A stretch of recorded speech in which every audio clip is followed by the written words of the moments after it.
Hello, Grandma DC here.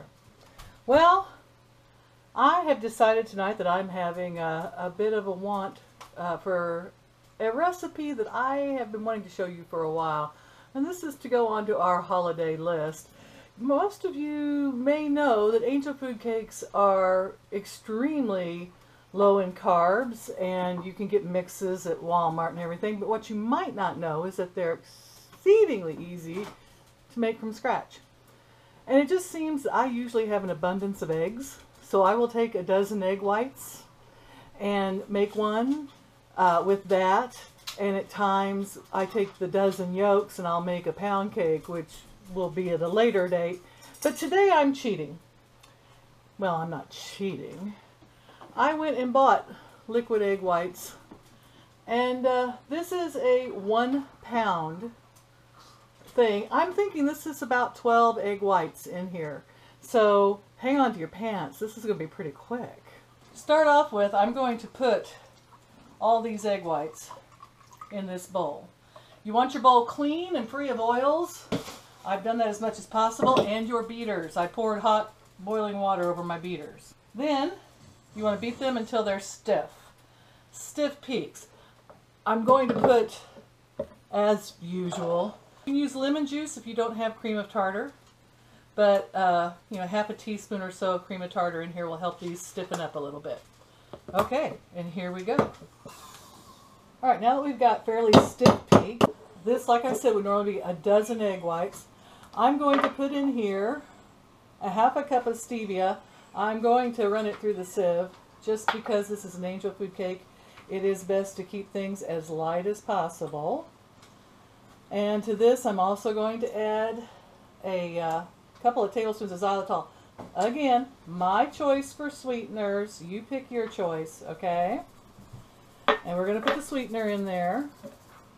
This is so easy. We're going to put in a capful of vanilla. Oh, that smells heavenly. And we're going to sift in. I don't have my measuring spoon, but you'll have to take my word for this one. It's going to be 2 tablespoons of this dark cocoa powder. A regular cocoa powder is fine. This just happens to be what I have, and I'm sieving it through my little sieve here. And this acts as a flour. To add to that, I'm also going to put in a nice big heaping tablespoon of oat fiber. And that's all the flour we're going to add. Now, I'm going to use my beaters again. We're going to beat this up just until it's mixed together. I'm going to take my spatula here and I'm going to fold in the rest of that. Just being gentle with it now. I beat some of it in with the beaters because I'm lazy. Now I have an angel food cake pan over here I borrowed from Mother. I think she and I have traded back and forth angel food cake pans over the years.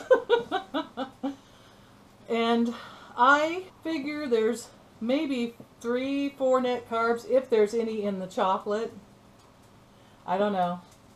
But if you have never made an angel food from scratch, like I said, you do not grease this pan at all. The egg whites need something to climb up on as we bake this. And we're going to bake this at 380 degrees. We're going to check on it in half an hour as usual. Then we're going to take it out, turn it upside down onto a bottle, and let it cool. And that is so that it doesn't fall back down. This is kind of cooking 101 for a lot of you who've made a lot of angel food cakes.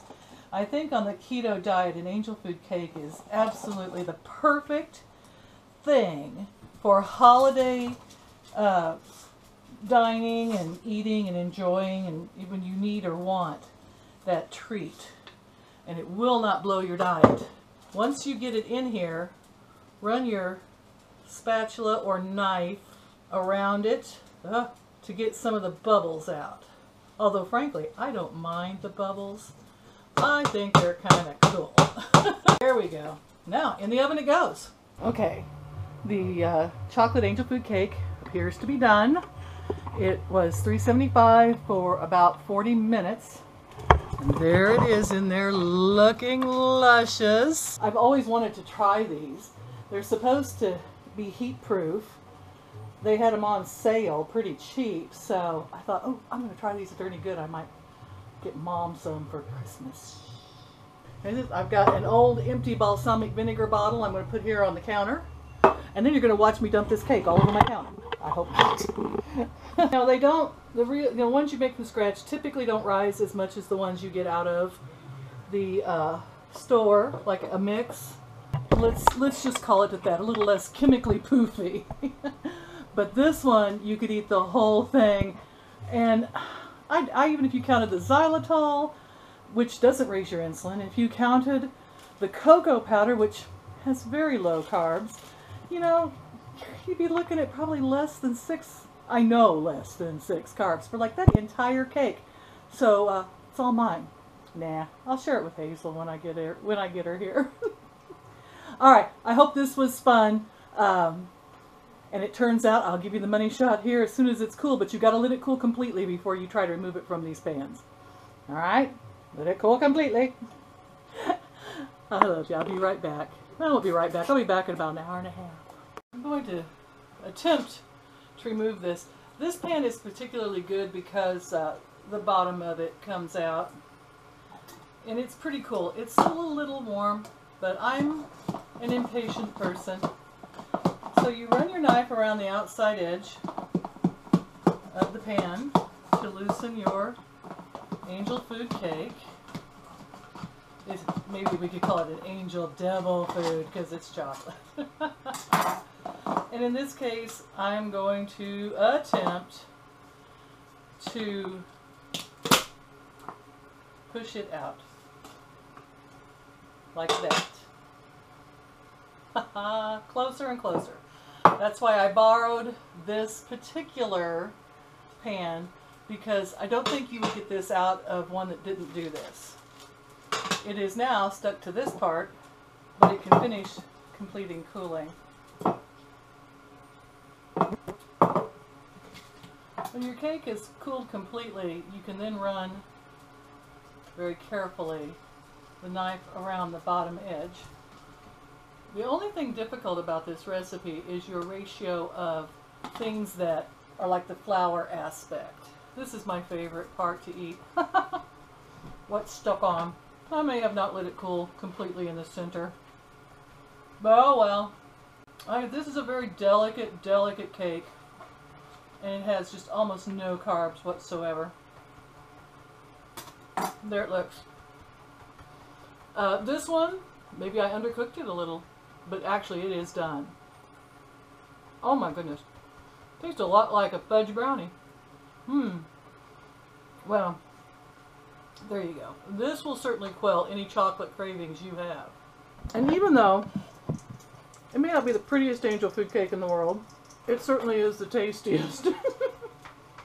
And you can eat the whole thing. Like no carbs. It won't raise your insulin at all. I'm going to sit here and pick all the dried stuck on off. And finish eating this little piece. You know, some heavy whipped cream with a little stevia in it, whipped up. Or sugar-free Cool Whip. Fantastic with this. So, I could probably beat the eggs a little stiffer and maybe even cook it an extra 10 minutes. Make it 50 minutes in the oven. Have the patience to let it cool completely. Oh my goodness. So delicate, so perfect. Well, I hope you enjoy this one. I'm going to try for a vanilla one of these days. And I think I'll use psyllium fiber and the oat fiber also in it and see how that works. Thanks for watching. I hope you like. Hazel will have something to eat when she comes to see Grandma this weekend. Be good to one another. Love y'all. Bye-bye.